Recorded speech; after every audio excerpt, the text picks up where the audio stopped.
way you want it. Rich and wealth and power and all of it. Because it's not that significant. تَمَتَّعُوا. The significance is the end. You're going to leave this. Right? Who's going to stay here forever? None. Oh, I'll say, I'll give it to you. But you are not going to last. Whatever I give you, it will overlast you. You might accumulate it, but you leave and you die and someone else will take it. So, if you insist in putting idols, associate with Allah, and partners to rule your life and reject the truth and give justice to everybody, I'll give you what do you want from that? I want this life. I'll give it to you. Oh! And you are going to leave it behind you for someone else, and you're going to end up where? Where are you going to end up? So long you have denied the singularity of Allah, where are you going to end up? Jannah is beyond your reach. Paradise is not for you. Paradise is a place only for those who have clearly, totally, exclusively devoted their heart to Allah alone. Nothing else, no partner. And this is again, Allah doesn't want from you much. Allah wants from you one thing, your heart. That to be exclusively for Him and for no partner with Him. If there are things that you are so much attached to, you love so much, these are considered idols. Why? Because the things that you love is going to dictate on you how to behave. If you love something, what do you expect from you? What do we expect from you? If you love someone so much, what do we expect from you? To rebel against them? To fight them? To neglect them? To ignore them? To oppose them? To fight them? No, we expect you to be total submission and obedience. Because you love. Love dictates on you submission and obedience. So if your heart is filled with loves to many things in addition to Allah, Allah does not accept. It has to be filled up with loving Him. Why? Because He is the provider. Why you love something or someone doesn't provide anything to you? Why? This is something really. Why you love something does not do any good to you. It actually hurting you and harming you more than doing any good to you. For example, even Jesus, peace be upon Him. You love Him because He was delivering the message of love. But He can do nothing for us, not for Himself. Nothing. He doesn't have control over the universe. He doesn't have control over heaven and earth. So, قُلْ تَمَتَّعُوا. Allah said, enjoy it. But you get to think where you're going to end up. Because you are not going to stay here that long. And this is a serious warning. How long are you going to stay here? And then where are you going to end up? In the grave, and then from the grave, there is no doubt about it. If you have rejected the oneness of Allah, there is no doubt about it. Paradise is not for you. Where are you going to go? The only default place is, as I said, فَإِنَّ مَصِيرَكُمْ إِلَى النَّارِ, hellfire. Now, the instructions we said that if you follow, it's guaranteed to enable you to reach your destiny. Just like the instructions and the signs of the road. If you follow them precisely, it is guaranteed you're going to end up in your place. So long you have viable vehicles and you drive consciously, then it will be fine. If your car broke, that is your problem. So that is number 31. Say, Muhammad, sallallahu alayhi wa sallam, to my ibadi, my slaves who have believed that they should perform as-salah, they come to salah, and spend in charity out of the substance we have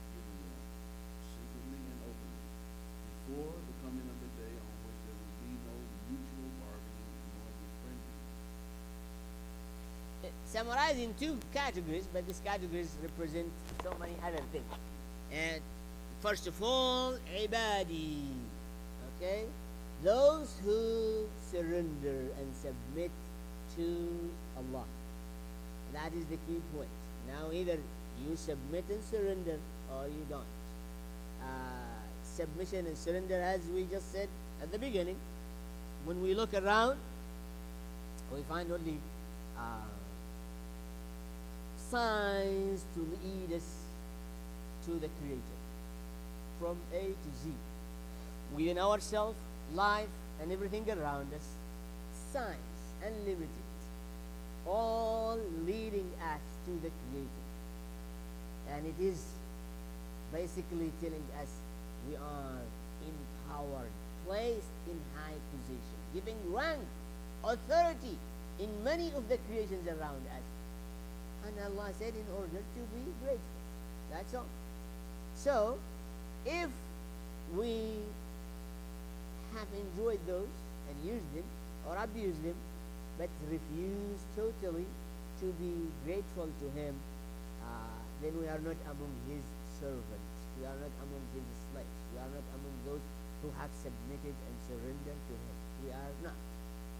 Or we do partial, as we said a long time ago. You seed, but you never weed. What's going to happen? Now spring is started, right? What do you do with your yard? You just seed or you weed? Huh? Now if you never weed, what's going to happen? Well, absolutely, it's become nothing. So you're supposed to weed, then you seed. Well, this is exactly what is required. All those impurities in your heart must be taken out and heart be cleansed. As we explain, many of these weeds are growing. The good things need to be purposely given effort and cultivated. The bad things, don't worry about it, automatically they grow. Right now, just when the rain comes, look to your yard, a lot of weeds growing because they don't need your care.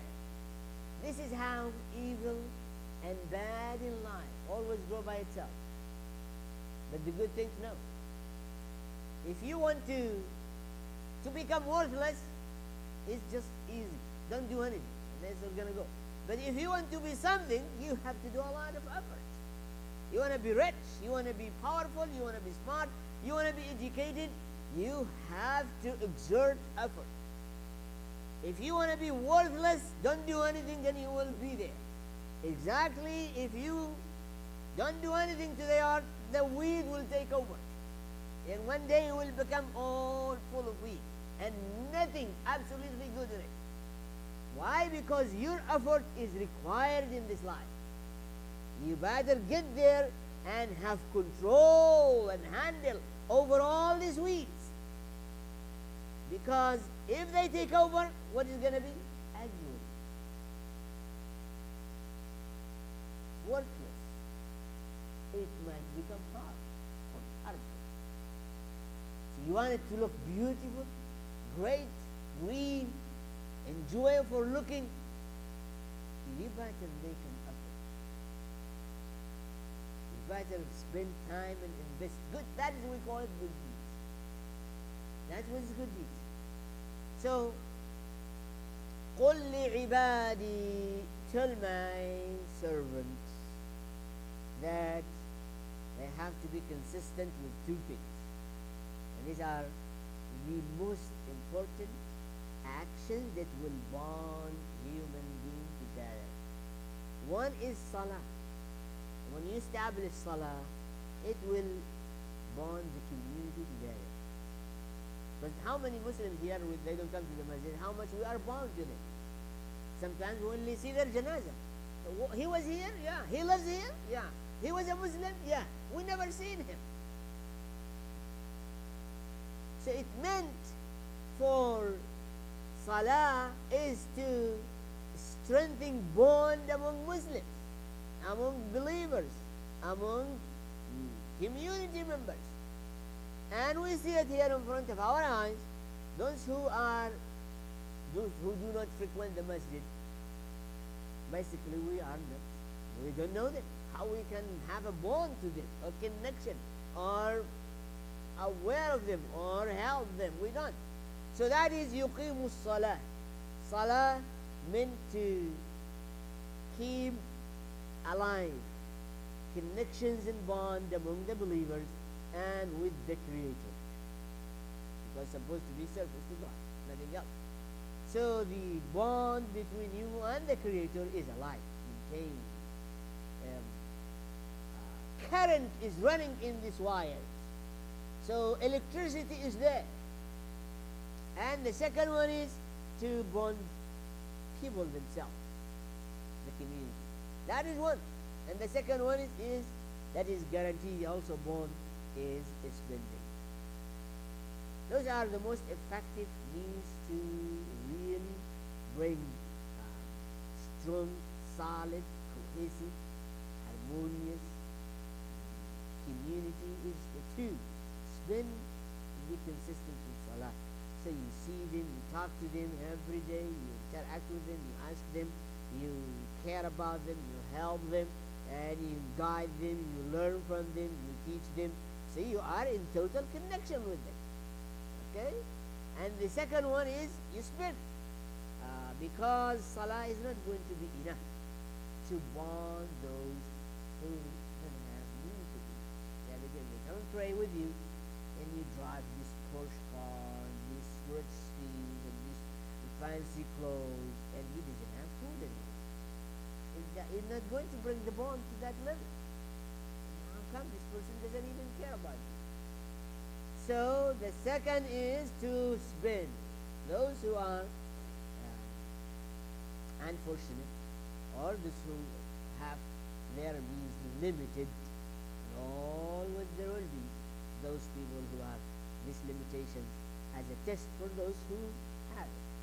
So if you do these two, Allah said, mercy, strong bond among this individual, Allah will shower them with mercy, and actually Allah will, as you can see here, bring more than friendship, but brotherhood, very strong brotherhood, sisterhood among them. And this is what they need in the day of judgment, to enter as a group to Jannah and paradise.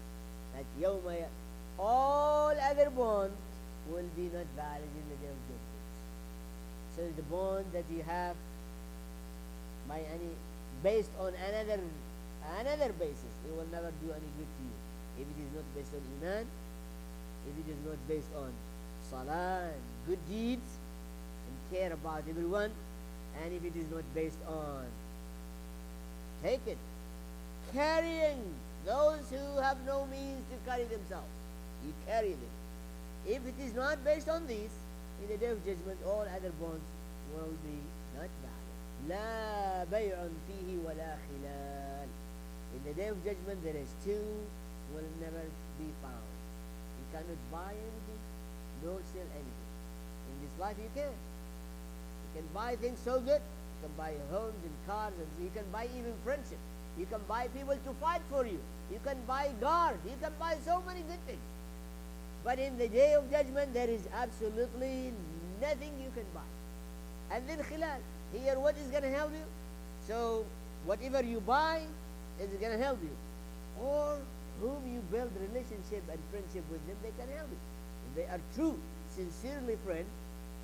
That's what friends are for. If you are in trouble, supposedly to stand up and help you. In the day of judgment, there is no friendship, and it is not based on iman, and there is nothing you can buy or sell. And so, in this life, amanu, have the iman, good deed, salah, and take care of one another. That is what is going to guarantee, inshaAllah ta'ala, Jannah. قل لعبادي الذين آمنوا يقيموا الصلاة وينفقوا مما رزقناهم سرا وعلانية من قبل أن يأتي يوم لا بيع فيه ولا خلال. All of this based on iman, and again, as we made it clear, iman You look to the Quran, tells you you better believe in Allah alone the way He describes Himself, and that He has sent down revelation via angels to selected models of human being prophets to show you why you are here and what you're supposed to do and what is next. That's what Iman is. Whole story connected together, and it is logic, makes sense. That the creator and the designer, all of this universe, out of His mercy, has communicated to His creation, especially human beings of intellect, revelation delivered via angels to role models from among human beings called prophets, to show us in text and in practice how we live this life, why we live this life, and what is going to be as a result of living this life according to that purpose, which is the hereafter. This is what is Iman.